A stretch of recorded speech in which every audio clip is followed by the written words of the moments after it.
Halo kawan pajak, selamat datang di Textix, ngotak-ngatik pajak, podcastnya Kantor Pelayanan Pajak Pratama Pontianak Barat. Bersama saya Indara, penyuluh pajak dari KPP Pratama Pontianak Barat. Nah, pada episode kali ini kita akan membahas mengenai Cortex. Apa sih yang perlu kita persiapkan sebelum kita benar-benar mengimplementasikan atau menggunakan aplikasi Cortex? Nah, tentunya pada episode kali ini saya tidak sendirian, saya ditemani oleh dua rekan saya yang juga merupakan penyuluh pajak dari KPP Pratama Pontianak Barat, yaitu ada Kak Ari dan Kak Kristi. Halo Kak Ari dan Kak Kristi. Halo Kak. Halo. Gimana kabarnya nih? Alhamdulillah baik. Harus semangat kan mau menghadapi tahun 2025 nih Kak. 2025 ya, nggak terasa ya. Januari tiba-tiba Desember. Apa terasa Kak Ari? Iya terasa tapi dinikmatin aja nih Kak. Ya nggak terasa, tinggal beberapa hari lagi kita mau menyambut tahun yang baru ya, tahun 2025. Nah, dan tentunya juga ada yang baru nih dari sistem perpajakan di Indonesia. Akan ada launching sistem informasi baru yang akan kita seluruh masyarakat ya, seluruh wajib pajak gunakan, yaitu Cortex, seperti itu. Nah, kalau kita flashback nih Kak Ari dan Kak Kristi, 4 bulan yang lalu dari bulan Agustus ya, seluruh KPP Pratama Pontianak Barat, seluruh KPP yang ada di seluruh Indonesia, itu kita semuanya lagi pada gencar-gencarnya melakukan edukasi kepada wajib pajak mengenai Cortex, dimana supaya tujuannya kawan pajak itu tidak kaget ketika benar-benar kita menggunakan Cortex ini ya, Kak Ari dan Kak Kristi. Nah, Kak Ari dan Kak Kristi, mungkin sebagian kawan pajak itu masih banyak nih yang belum tahu apa sih itu Cortex, seperti itu. Mungkin ada yang ketinggalan informasi atau mungkin belum update informasi tentang sistem perpajakan Indonesia, seperti itu. Nah, Kak Kristi boleh jelasin Kak sedikit apa sih sebenarnya itu Cortex? Jadi Cortex itu sesuai dengan yang sudah dijelaskan Kak Indara sekilas, Cortex itu adalah sistem informasi perpajakan yang baru.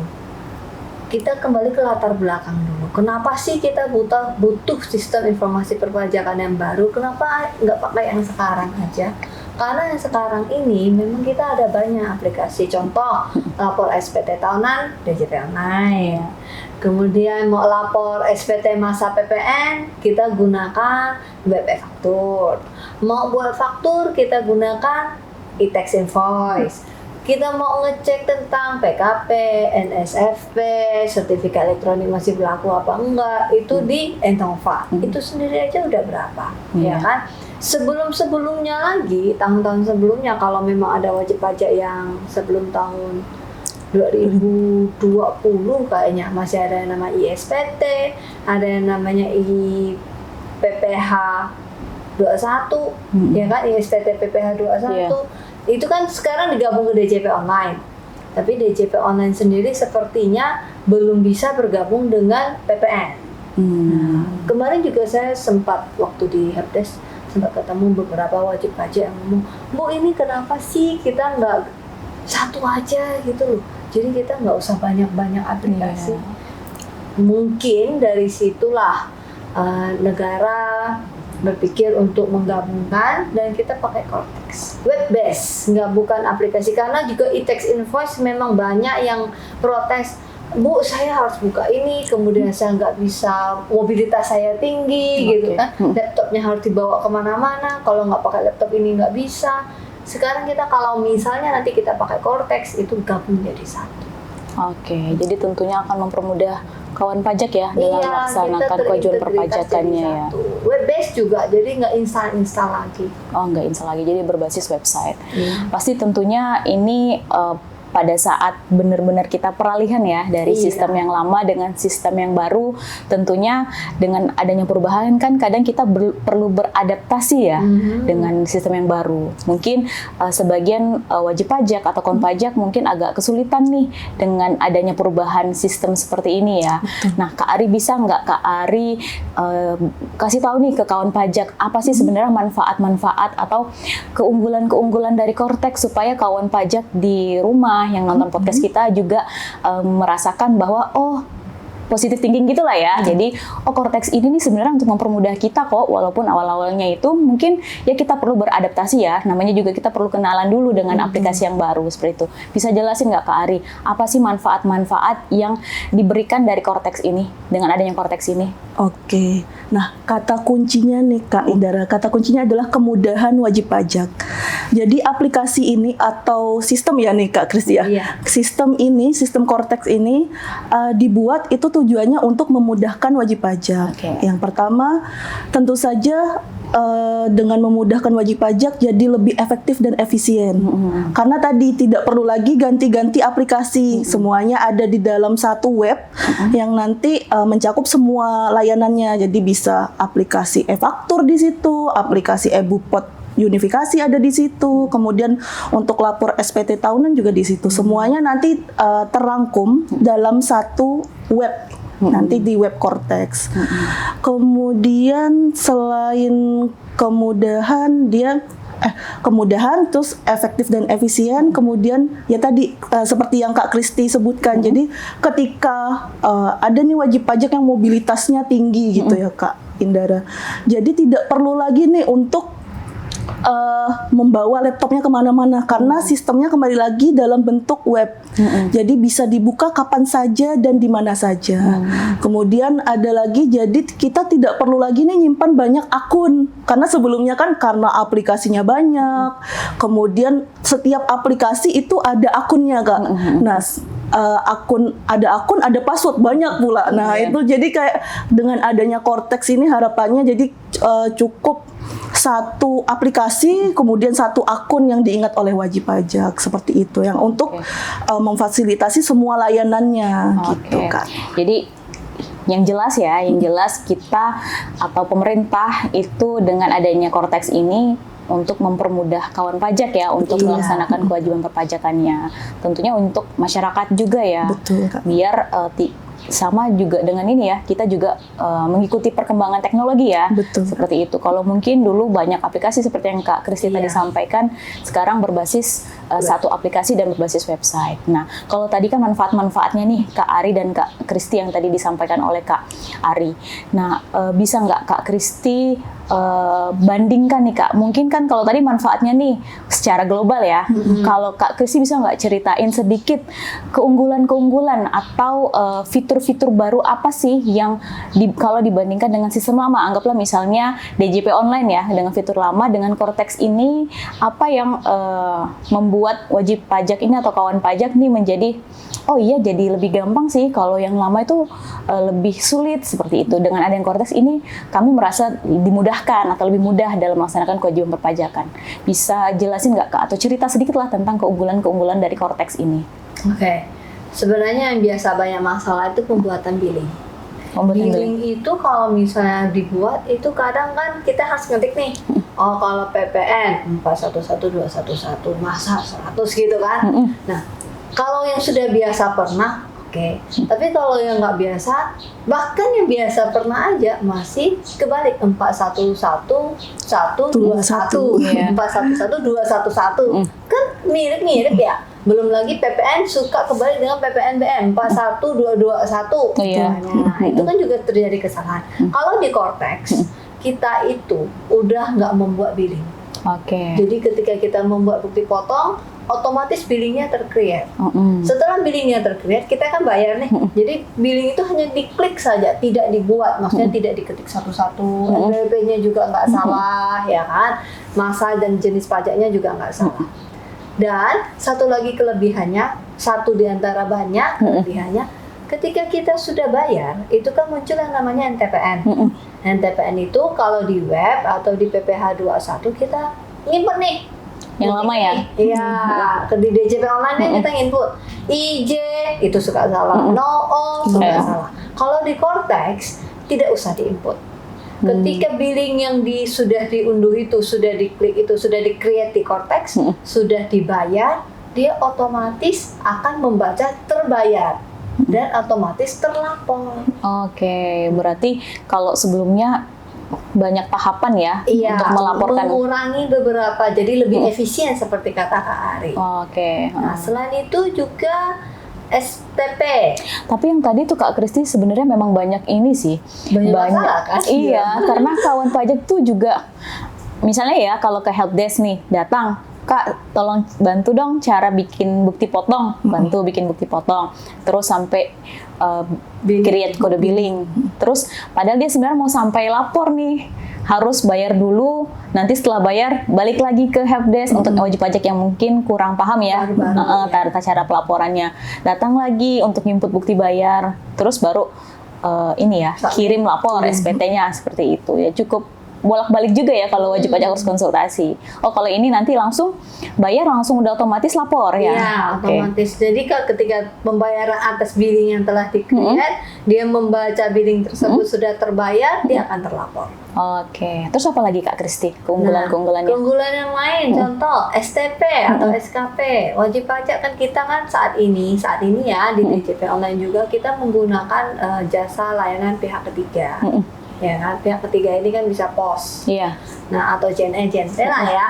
Nah, kalau kita menggunakan pihak ketiga dari kantor, kita tidak bisa mengontrol pihak ketiga harus sampai. Kita kan hanya mengontrol, oh ini ada nih, sudah ada bukti sampainya, gitu. Atau kita nggak bisa mengontrol bahwa kurirnya itu mengasihkan langsung ke wajib pajak. Karena ada beberapa protes kurirnya kok main lempar-lempar aja gitu kan. Janganlah begitu, ini kan surat dari kantor misalnya ya. Nah, nanti di Kortek, surat tidak menggunakan lagi jasa layanan kurir, akan otomatis muncul di Korteksnya. Korteks masing-masing wajib pajak ya? Masing-masing wajib pajak. Itu juga bisa di-download. Semua jenis surat dari kantor pajak bisa di-download, bisa dibaca. Sehingga kalau misalnya sekarang nih, oh Kak saya dapat jurusita ke rumah nih, tapi saya nggak tahu ini atas STP apa, boleh nggak tolong cekkan? Kadang kita bilang, Kak saya mau minta salinannya, minta lagi kan ke kantor kan, minta lagi permohonan. Nanti tidak usah, di-download aja di Kortek. Oke, berarti cetak sendiri. Paperless ya? Iya, mengurangi kertas juga ya. Jadi seluruh STP ataupun bukan dokumen sih, surat wajib pajak ya, surat wajib pajak itu disampaikan melalui Korteks itu, akun Korteks itu ya. Oke. Ada lagi Kak Kristi? Dan itu juga mengurangi penipuan. Oh, mengurangi itu. Karena kan misalnya gini, saat ini wajib pajak tuh tidak tahu dia punya tunggakan. Karena kan dia harus ngecek ke kantor nih, di DJP online kan tidak terbaca. Nanti di Korteks terbaca. Karena sekarang penipuan itu pintar, dia seakan-akan benar tapi tidak benar. Oh ada Bapak Ibu ini ada tagihan, ada tunggakan pajak, mohon segera dibayar gitu kan. Banyak nih penipuan zaman sekarang ya. Nah ini kita bisa mengecek data. Otomatis di Kortek. Itu baru 2 Kak, masih banyak loh. Masih banyak ya kelebihannya. Tadi udah 2. Kak Ari mau nambahin nggak nih? Kira-kira 2 atau 3 nih? Fitur-fitur apa sih yang memudahkan lah kalau kita bandingkan? Biasanya kan kalau orang itu merasa kayak iya lebih mudah itu kan kalau ada perbandingannya ya. Tapi kalau kita cuma cerita aja tuh kadang masa sih kayak gitu. Kalau di Korteks ini salah satu yang menjadi hal yang baru ya Kak, itu ada namanya nanti deposit pajak. Oh, deposit pajak. Apa itu deposit? Apa itu deposit kita pajak? Disuruh deposit nih ke kantor pajak enggak ya? Deposit pajak ini jatuhnya nanti seperti saldo e-wallet Kak. E-wallet. Jadi ketika wajib pajak membayar itu dia tidak terikat dengan jenis pajak atau masa pajak. Nah, hal ini memfasilitasi wajib pajak supaya nggak terlambat membayar tagihan pajaknya seperti itu. Jadi dia bisa di top up, terus nanti pembayaran saldo pembayarannya itu saldo deposit pajaknya bisa digunakan untuk pembayaran SPT atau nanti kalau misalnya ada surat tagihan pajak juga bisa digunakan. Seperti itu. Jadi semacam tabungan lah ya, pembayaran pajak terlebih dahulu di muka gitu ya, pembayaran di muka seperti itu. Berarti udah ada 3 ya keunggulannya. Sebenarnya banyak banget ya keunggulannya. Mungkin nanti kawan pajak bisa coba-coba di simulator Korteks kali ya, untuk melihat perbandingan antara sistem yang lama dengan sistem perpajakan baru yang nantinya akan kita gunakan ya. Oke, mungkin tadi itu sedikit review lah ya, review kepada kawan pajak mengenai apa sih itu Korteks tadi ya, dari apa Korteks, kemudian manfaatnya apa, terus sama dengan keunggulan-keunggulan dari Korteks itu tadi ya, seperti itu. Nah Kak, ini kan tinggal beberapa hari menuju tahun 2025 nih. Nah mungkin bisa nggak sih diinformasikan kepada kepada kawan pajak sebelum kita beralih ke aplikasi atau sistem yang baru ke Cortex ini, apa sih yang perlu dipersiapkan oleh kawan pajak sebelum nanti kita benar-benar menggunakan aplikasi Cortex ini atau website Cortex ini? Mbak Kristi mungkin? Oke. Jadi tadi yang saya singgung kan kita sekarang sistemnya online, ya kan, Cortex. Sebab untuk masuk Cortex, segala sesuatu yang jenisnya online itu kita berhubungan dengan namanya apa? Email. Ya. Nah, email, nomor HP. Karena itu yang akan terintegrasi di sistem. Sehingga kami selalu mengingatkan wajib pajak, tolong emailnya ini bisa diakses, bisa dibuka. Sehingga ketika kita pindah ke Cortex, kita mau input masuk, kita tahu email kita apa. Nah, biasanya kawan pajak tuh, lupa Kak. Karena bukanya setahun sekali, apalagi itu ya Kak. Nah, itu yang agak repot nanti ketika kita pindah. Yang nomor 2 itu adalah kalau perusahaan itu kan kalau orang pribadi ya. Kalau perusahaan kan ada tambahan. Tambahannya siapa direkturnya. Kalau orang pribadi tentu saya dong direkturnya, kan saya sendiri gitu kan. Saya hanya butuh email dan nomor HP yang valid. Tapi kalau misalnya perusahaan ada nama direktur. Nah, direktur ini nanti dia yang bertanggung jawab di Cortex. Kalau direkturnya jalan-jalan luar negeri masih gampang, selama ada akses internet bisa diakses ya kan. Masalahnya adalah ketika direkturnya ini tidak tahu apa-apa dan tidak bisa apa-apa atau tidak aktif intinya dalam perusahaan. Karena ketika integrasi data ini berpindah dari yang sistem sekarang, gampangnya DJP online deh ya, pindah ke direktur, pindah ke Cortex, itu akan membaca direkturnya. Jadi yang bisa akses direkturnya. Oke, berarti yang perlu dipastikan oleh kawan pajak itu tadi alamat surat elektroniknya atau alamat emailnya, kemudian nomor telepon, kemudian siapa direktur atau penanggung jawabnya penanggung jawab utama. Iya, itu cara lihatnya itu di DJP online. Cara lihatnya di DJP online. Oke, seperti itu. Nah, kalau untuk perubahan surat elektronik, alamat surat elektronik dan nomor telepon itu bisa mandiri ke kantor pajak. Ke kantor pajak. KPP administrasi. Sama juga yang ini ya, direkturnya ya, penanggung jawabnya ya. Itu istilahnya tuh data inti. Kalau itu berubah, nanti kan semua, misalnya nih, kawan pajak mau ganti password, itu kan harus ke email dulu. Nah, kalau misalnya emailnya berganti, kan berarti berpindah tangan sepertinya. Oke. Nah, gitu. Jadi itu harus ke KPP administrasi. Kenapa harus? Supaya membuktikan bahwa ini benar datanya. Karena kan namanya orang kita nggak tahu ya. Misalnya punya Kak Indara, emailnya Kak Indara ini saya iseng saya ganti punya saya. Langsung aja saya ngeliat, oh ada Evin bisa langsung saya ganti misalnya. Tapi ketika Kak Indara mau akses, tidak bisa. Sedangkan saya bisa mengakses, kan agak bahaya ya untuk di sana. Jadi dengan adanya Cortex ini juga sebenarnya lebih keamanannya lebih terjamin ya. Karena tidak semua orang bisa mengakses akun Cortex ya. Karena masing-masing orang harusnya punya akun Cortex ya. Betul. Gitu, dan melaksanakan kewajiban perpajakan pun harus pakai akun Cortex pribadi ya. Seperti itu ya. Mungkin tambahan tadi memang karena disinggung hak akses nih Kak. Jadi nanti di Cortex itu kalau sekarang kan existingnya satu akun, satu NPWP ya satu akun gitu ya.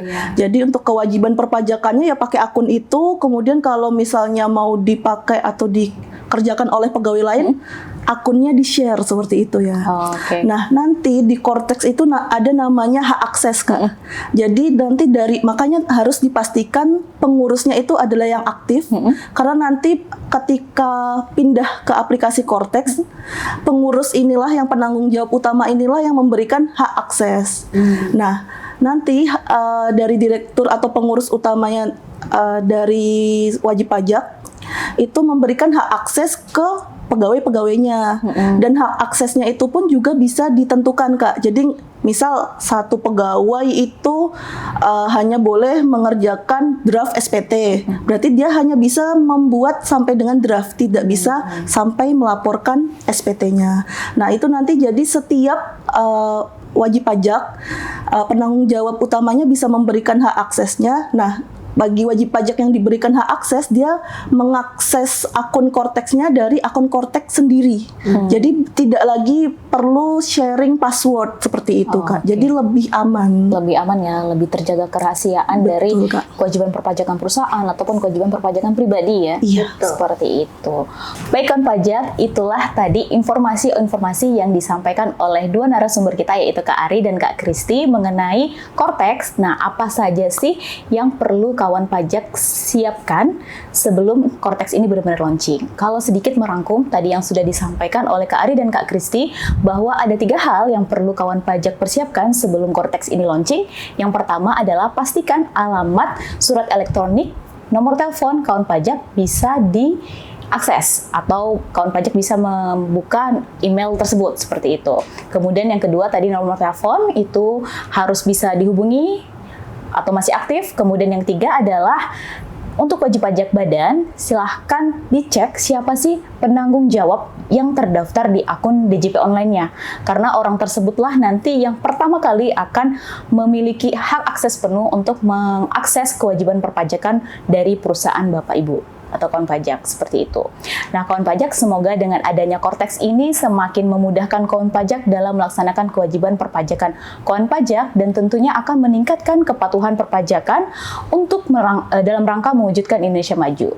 Sekian podcast KPP Pratama Pontianak pada episode kali ini. Sampai jumpa di Tekstiks episode berikutnya. Tekstiks, ngotak, ngatik, pajak. Dah.